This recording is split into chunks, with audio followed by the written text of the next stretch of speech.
Hello children, in this video we are going to learn Unit 1 Laws of Motion. Human beings are so curious about things around them. Things around us are related to one another. Some bodies are at rest. Some bodies are in motion. Rest and motion are interrelated terms. In the previous classes, you have learned about various types of motion such as circular motion, oscillatory motion. For example, if you are traveling in a bus, if driver put a sudden brake, the upper part of our body leans in forward direction. Similarly, the bus suddenly is moved forward from rest and we lean backward. This is due to any body would like to continue to be in a state of rest or state of motion. This is known as inertia. When your body is at rest, start moving, a question that arises in our mind is what causes the body to move?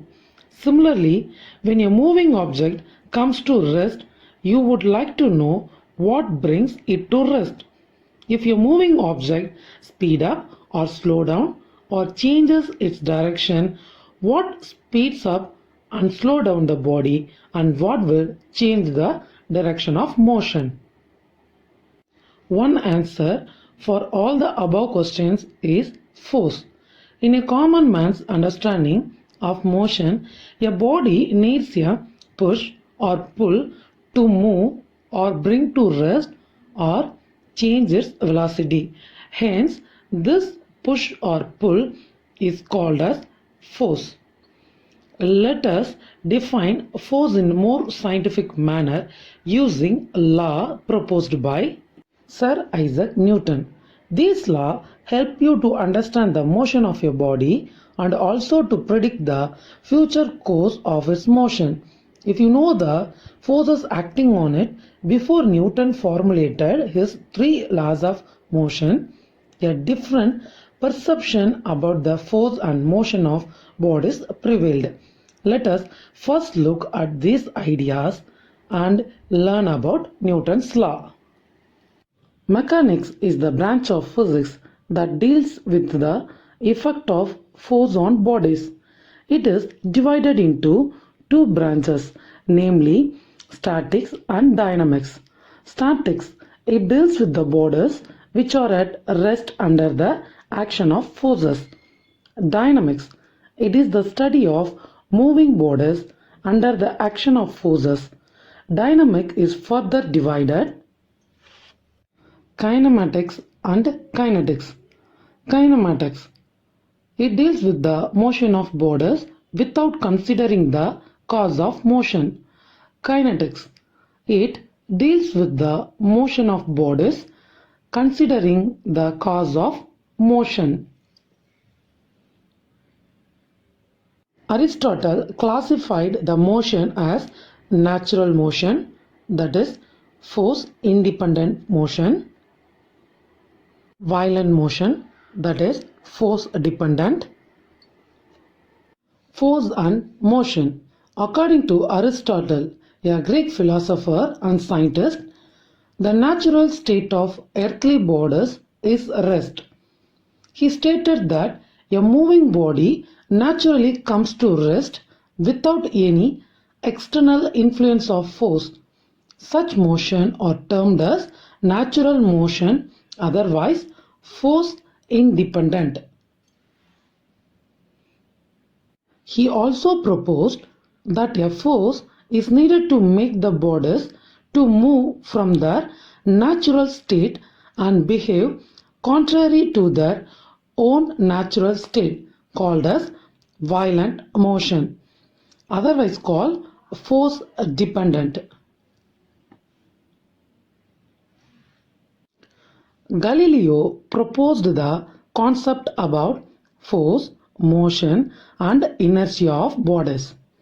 First, the natural state of all earthly bodies is either the state of rest or the state of uniform motion. A body in motion will continue to be in the same state of motion as long as no external force is applied. When a force is applied on bodies, they resist any change in their state. This property of bodies is called inertia. When dropped from a height in vacuum, bodies of different size, shape and mass fall at the same rate and reach the ground at the same time. These all proposed by Galileo. Define inertia. The inherent property of a body to resist any change in its state of rest or the state of uniform motion unless it is influenced upon by an external unbalanced force is known as inertia. For example, if you are traveling in a bus, if driver put a sudden brake, the upper part of our body leans in forward direction. Similarly, the bus suddenly is moved forward from rest and we lean backward. This is due to any body would like to continue to be in a state of rest or state of motion. This is known as inertia. There are three types of inertia: inertia of rest, inertia of motion, and inertia of direction. Inertia of rest: the resistance of a body to change its state of rest. For example, when we vigorously shake the branches of a tree, some of leaves and fruits are detached and fall down. That is best example for inertia of rest. Inertia of motion: the resistance of a body to change its state of motion is called inertia of motion. For example, an athlete runs some distance before jumping because this will help her jump longer and higher. This is best example for inertia of motion. Inertia of direction: the resistance of a body to change its direction of motion is called inertia of direction. For example, when we make a sharp turn while driving a car, we tend to lean sideways. This is best example for inertia of direction. The impact of a force is more if the velocity and the mass of the body is more. To quantify the impact of a force exactly, a new physical quantity known as linear momentum is defined. The product of mass and velocity of a moving body gives the magnitude of linear momentum. It acts in the direction of the velocity of the object. Linear momentum is a vector quantity. It can be calculated by mass into velocity. It is represented by P equal to mv. The SI unit is kilogram meter per second. Newton's first law. The law states that every body continues to be in its state of rest or the state of uniform motion along a straight line unless it is acted upon by some external force. It gives the definition of force as well as inertia. That is, any body would like to continue to be in state of rest or state of motion called inertia. Force. Force is an external effort in the form of push or pull, which produces or tries to produce the motion of static body. Force stops or tries to stop a moving body. Force changes or tries to change the direction of motion of a moving body. Force has both magnitude and direction, so it is a vector quantity.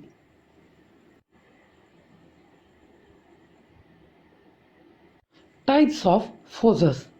Based on the direction in which the forces act, they can be classified into two types: like parallel force and unlike parallel force.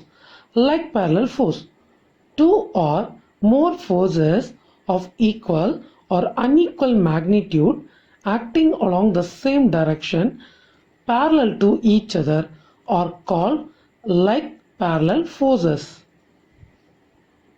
Here, two persons provided two forces that may be equal or unequal magnitude but acting along the same direction parallel to each other.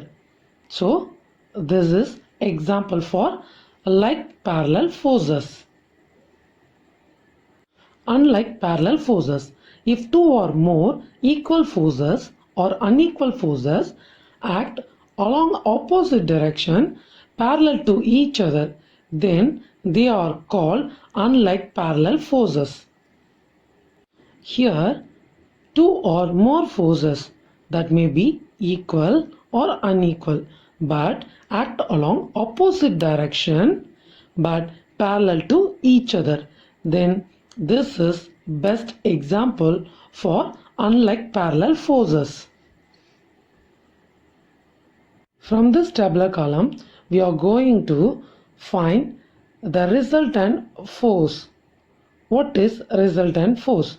When several forces act simultaneously on the same body, then the combined effect of the multiple forces can be represented by a single force, which is termed as resultant force. It is equal to the vector sum of all the forces. If parallel forces are acting in the same direction, then resultant force should be equal to sum of forces.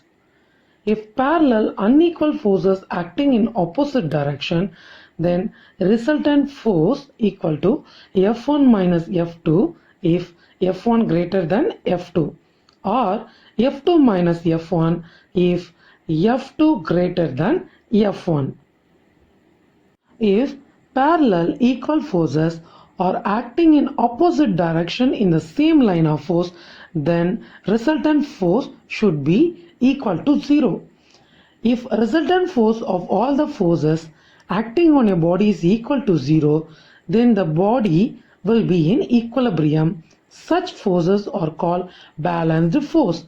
If resultant force is not equal to 0, then it is unbalanced force. Next, rotating effect of a force. The handle in a door is always placed at the edge of door and not at some other place, because when we try to push a door by placing our hand closer to the hinges or the fixed hinge, the door can be easily opened or closed. But when you apply the force at point far away from the fixed edge, in this case, the effect of the force we apply is to turn the door about the fixed edge. This turning effect of applied force is more when the distance between fixed edge and the point of application of force is more. The axis of the fixed edge about which the door is rotated is called as the axis of rotation.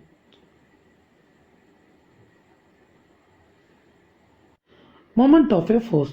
The rotating or turning effect of a force about a fixed point or fixed axis is called moment of a force about that point, or torque. Torque can be measured by the product of force and perpendicular distance between the fixed point or fixed axis.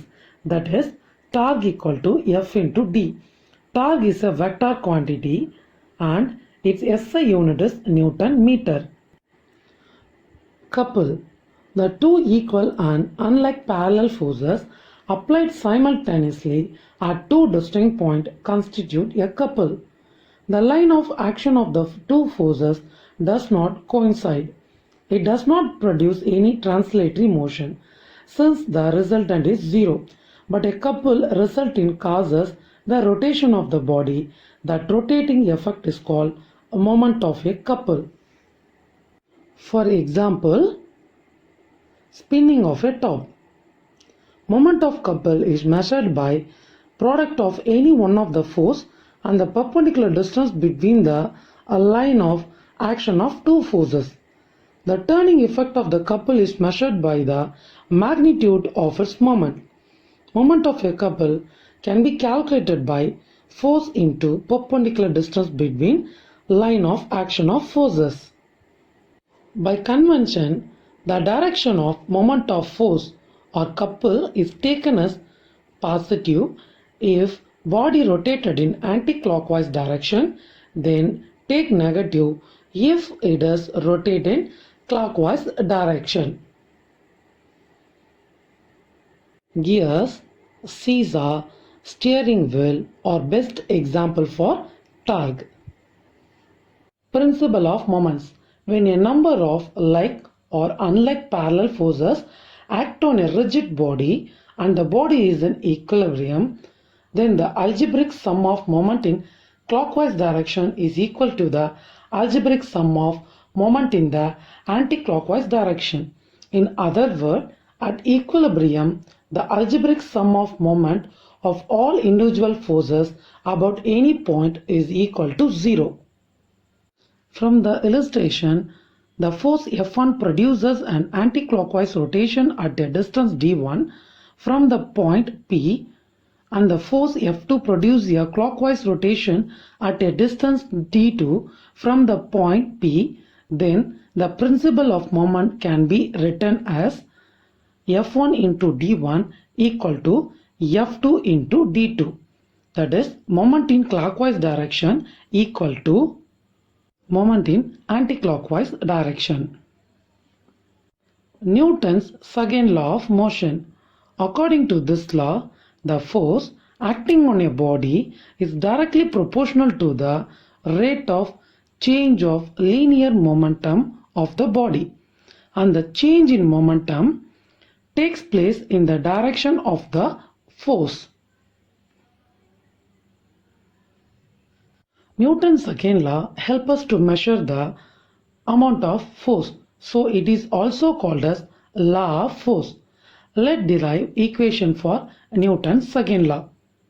Let m be the mass of the moving body moving along a straight line with a initial speed u. After a time interval of t, the velocity of the body changes to v due to impact of an unbalanced force F. Momentum, that is P equal to mv. We know that. Here initial momentum Pi equal to mu, final momentum Pf equal to mv. We can calculate change in momentum, that is del P equal to final momentum minus initial momentum, that is Pf minus Pi, that should be equal to mv minus mu. By Newton's second law of motion, force is directly proportional to rate of change of linear momentum of your body. Therefore, force directly proportional to change in momentum with respect to time. That should be equal to F is directly proportional to mv minus mu by t. Put K as proportionality constant. The value of K is unity in all system of unit. Then F equal to mv minus mu by t. Take m as common. Then F equal to v minus u divided by t. We know that acceleration equal to change in velocity by time. That is a equal to v minus u by t. We have F equal to m into v minus u by t.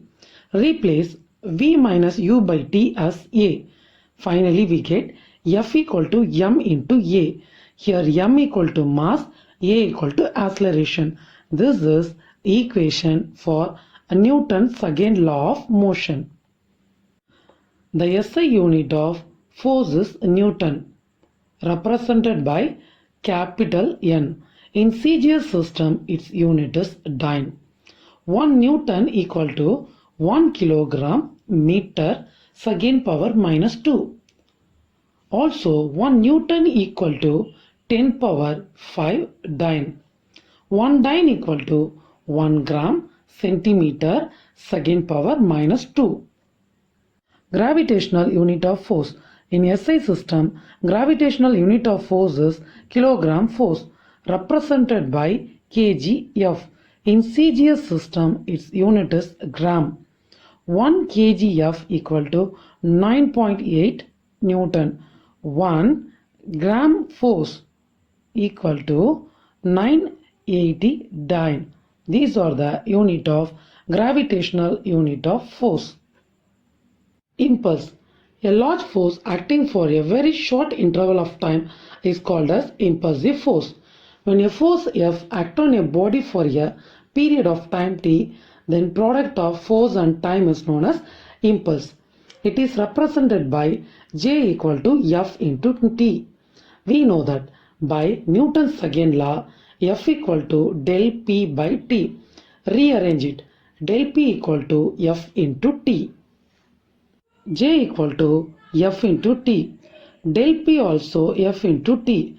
Therefore, J equal to del P. Thus, impulse is also equal to the magnitude of change in momentum. Example of impulsive force. In cricket, a fielder pulls back his hand while catching the ball.